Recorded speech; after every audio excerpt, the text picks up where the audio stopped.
Hi guys, welcome to Arya Raj. നിങ്ങൾ വിചാരിക്കും രാവിലെ ഈ വെയിലത്ത് ഞാൻ എന്തിനും ഇവിടെ കിടന്ന് വെട്ടണമെന്ന്. ഇത് കണ്ട മത്സ്യന് വെട്ടണതാണ്. ഒരു കുഴി, രണ്ട് കുഴി വെട്ടി, അടുത്ത മൂന്നാമത്തെ കുഴി വെട്ടാൻ പോകണം. ഇന്നാണ് ഞാൻ മത്സ്യന് പിഴുത് നിങ്ങൾ കണ്ടില്ലായിരുന്ന ഒരു 2 കമ്പ് ഞാൻ പിഴുതു. ഒന്നിൽ ഒരു 7 കിലോ മത്സ്യനി ഉണ്ടായിരുന്നു. നല്ല അടിപൊളി മത്സ്യനി, തിളച്ചാൽ മതി വേവുമായിരുന്നു. രണ്ടാമത്തെ പിഴുതു, അതിലൊരു 5 കിലോയോളം ഉണ്ട്. ഞാനത് കാണിച്ചു തന്നില്ല, എപ്പോഴും കാണിക്കുന്നത് ശരിയല്ലല്ലേ, അതുകൊണ്ട് ഞാൻ കാണിച്ചു തന്നില്ല. അങ്ങനെ ആ കമ്പ് അവിടെ ഇരിക്കുകയാണ്. ഇനി അവിടെ കിടന്ന് ഉണങ്ങിപ്പോവും ചിലപ്പം കമ്പ്. അതിന് മുമ്പ് വെട്ടണ നടാന്ന് വിചാരിച്ച് അങ്ങനെ 2 കുഴി വെട്ടി. അടുത്ത കുഴി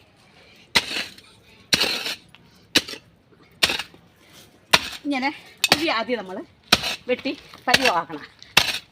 കട്ടയങ്ങളൊക്കെ ഉണ്ട് കേട്ടോ, അതിനൊക്കെ എടുത്ത് കളയണം. അതിന് ശേഷം നമ്മൾ ഇതിലോട്ട് തൊണ്ടോ കരിയിലയോ എന്തെങ്കിലുമൊക്കെ ഈ തൊണ്ടിടാം. വേറെ തൊണ്ടുണ്ട്, എടുത്തിടാം. ഇങ്ങനെ തൊണ്ട് ഇട്ടതിന് ശേഷം കുറേ കോഴിക്കാര, അതിന് ശേഷം കുറച്ച്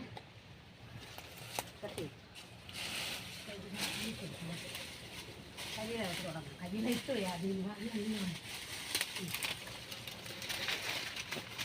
കുറേ കരിയില ഇതിനെ കൊണ്ടിടണം. അതിനുശേഷം നമ്മളിതിനെ മണ്ണ് വെട്ടി വീണ്ടും ഈ കുഴി അങ്ങ് മൂടണം. അപ്പം ഈ കുഴി പോവും, അടുത്ത കുഴിക്കുള്ള കുഴി വരുവാവുകയും ചെയ്യും. കണ്ട, ഇങ്ങനെ വെട്ടി നമ്മളിതിനെ കൂന കൂട്ടണം. അതാ ഈ കൂന കൂട്ടി വെച്ചിരിക്കുന്നുണ്ട, ഇതുപോലെ കൂന കൂട്ടണം.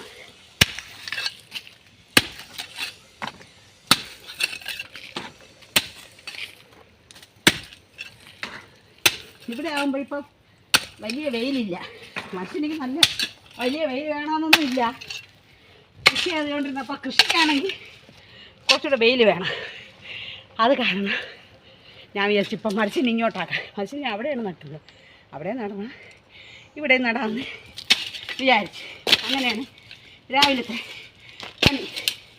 കുഴിയെല്ലാം വെട്ടിയിട്ട് കമ്പ് നടണം എങ്ങനെയെന്ന് ഞാൻ കാണിച്ചു തരാം. ശരി.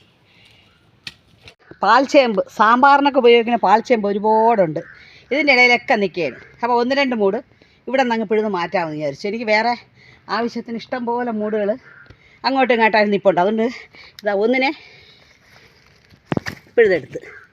കണ്ട, ഇതിൽ കിഴങ്ങുകളുണ്ട്. ഞാൻ കിഴങ്ങ് കുറച്ചങ്ങ് അടർത്തി മാറ്റി. അടുത്തതിനെ കൂടെ നമുക്കങ്ങ് പിഴുത് കളയാം.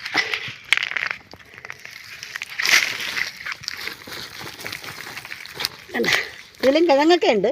ഇതാ കണ്ട കിഴങ്ങ്, കണ്ടൊക്കെ ഇരിക്കുന്നുണ്ട് കിഴങ്ങുകൾ ഉണ്ട്. എന്നുവെച്ചാൽ വലിയ പരുവായില്ല, കുറച്ച് ദിവസം ഇവിടെ നിൽക്കുമായിരുന്നു. പക്ഷെ വേണ്ട എന്ന് വെച്ചാൽ ഇവിടെ നിന്ന് മാറ്റിക്കളയാം. എന്തായാലും ഇവിടെ മറിച്ചിന് തന്നെ കുറച്ചങ്ങ് നടാം. മരിച്ചിനാകുമ്പോൾ ഒരു കമ്പ് പിഴുതാൽ നമുക്ക് 1 വേടം വെച്ചാൽ മതി, ഒരു 10 ദിവസത്തേക്കെങ്കിലും കുറഞ്ഞത് വരും. അപ്പോൾ ഇതങ്ങനെ അല്ലല്ലോ, ഇത് വേറെയൊക്കെ നിൽക്കുന്നത് കൊണ്ട് ഇതാ വേറെ ഒത്തിരി മൂടുകൾ എനിക്കുണ്ട്. അവിടെ ആയിട്ട് നിൽപ്പുണ്ട്. ഇവിടെയും ഇതോ അവിടെയും ഒക്കെ ആയിട്ട് നിൽക്കുകയാണ്. അത് അങ്ങോട്ടാണെങ്കിൽ ഒരുപാടുണ്ട്. അപ്പോൾ എന്തായാലും ഈ 1-2 മൂടിനെ അങ്ങ് പിഴുത് കളയാമെന്ന് വിചാരിച്ചു. അതുകൊണ്ടാണ് ഞാൻ എന്തായാലും ഈ മൂടുകളെയൊക്കെ അങ്ങ് 2 എണ്ണം പിഴുത് മാറ്റിയത്. ഇതാ ഇവിടെയൊക്കെ വേണ്ട ഇഷ്ടം പോലെ നിൽപ്പുണ്ട്. പാൽച്ചേമ്പാണല്ല, സാമ്പാറിനൊക്കെ ഉപയോഗിക്കുന്ന ചേമ്പാണ്, അടിപൊളി ചേമ്പാണ്. അതുകൊണ്ട് ചേമ്പും കിഴങ്ങ് വാങ്ങിക്കാൻ എനിക്ക് ഓടേണ്ടി വരില്ല. ഇവിടെ നിന്ന് തന്നെ ഇഷ്ടം പോലെ കിട്ടിക്കൊണ്ടിരിക്കും. അപ്പം ഇവിടെ ഇനി ഒരു 4-5 കുഴി കൂടെ ഇവിടെ തന്നെ എടുക്കാം. അതിന് ശേഷം കമ്പ് നടാം. എന്താ മത്സ്യ കമ്പ് കണ്ട, ഇത് ആദ്യം പിഴുതത് കണ്ട, ഇത്രയും കിഴങ്ങുണ്ടായിരുന്നു. ഞാനൊന്ന് കാണിച്ചു തന്നില്ലേ. ഇതാണ് രണ്ടാമത് പിഴുതത്. ഇതിനും കണ്ട കിഴങ്ങുണ്ട്. ഞാൻ പറഞ്ഞില്ലേ കിഴങ്ങുണ്ടായിരുന്നു, നല്ല കിഴങ്ങുണ്ടായിരുന്നു, വലിയ കിഴങ്ങ്. അപ്പോൾ ഞാൻ ഈ കമ്പാണ് ഇന്ന് നടാൻ പോകണം. നമ്മൾ തന്നെ നടണമെന്ന് വെച്ചാൽ ആദ്യം മൂടിനെ അങ്ങ് വെട്ടി മാറ്റണം.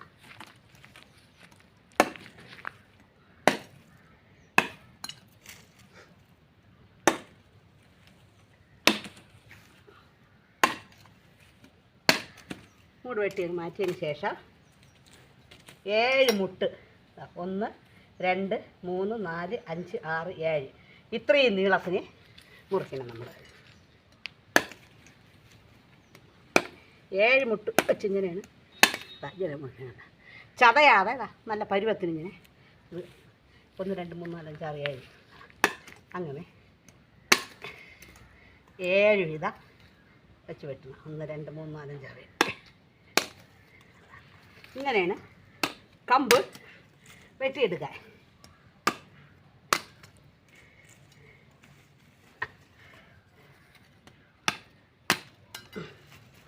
നമുക്കിതിനെ ഇനി അങ്ങോട്ട് കൊണ്ടുപോയി നടാം.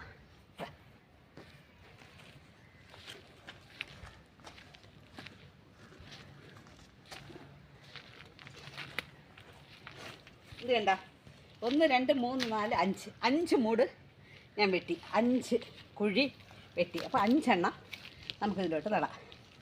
നടുമ്പോഴും ഇതാ 3 എണ്ണം താഴ്ത്തി നടണം. 3 1 2 3 3 മുട്ട് താഴ്ത്തി നമ്മൾ ഇങ്ങനെ നടണം.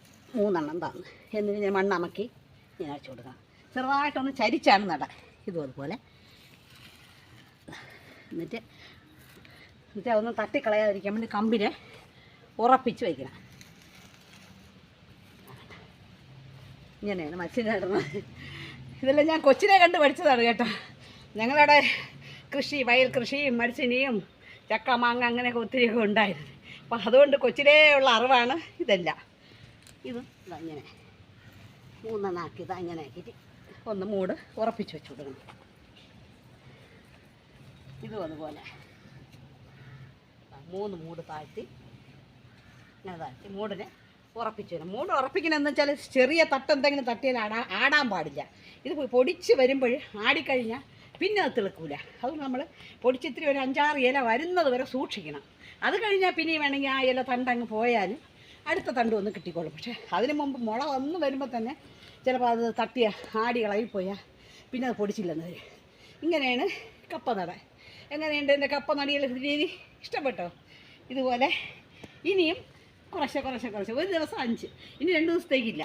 ഇതാ കണ്ടോ, കൈ തന്നെ ഇതാ പൊട്ടാറായി കണ്ടോ. ഇനി 2-3 ദിവസത്തേക്ക് കണ്ടോ ബളിച്ച് ചെയ്തിരിക്കുന്നുണ്ടോ.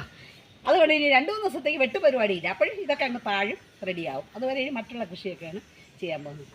വീഡിയോ ഇഷ്ടമായെങ്കിൽ ലൈക്ക്, ഷെയർ, സബ്സ്ക്രൈബ് ചെയ്ത് ഞങ്ങൾ സപ്പോർട്ട് ചെയ്യണം. കൂട്ടുകാർക്ക് അയച്ചു കൊടുത്ത് ഞങ്ങളെ സപ്പോർട്ട് ചെയ്തുകൊണ്ടേ ഇരിക്കണം. എങ്കിലും ഞങ്ങൾക്ക് ഈ കൃഷി ചെയ്യാനൊക്കെ ഉള്ള പ്രചോദനമാവും.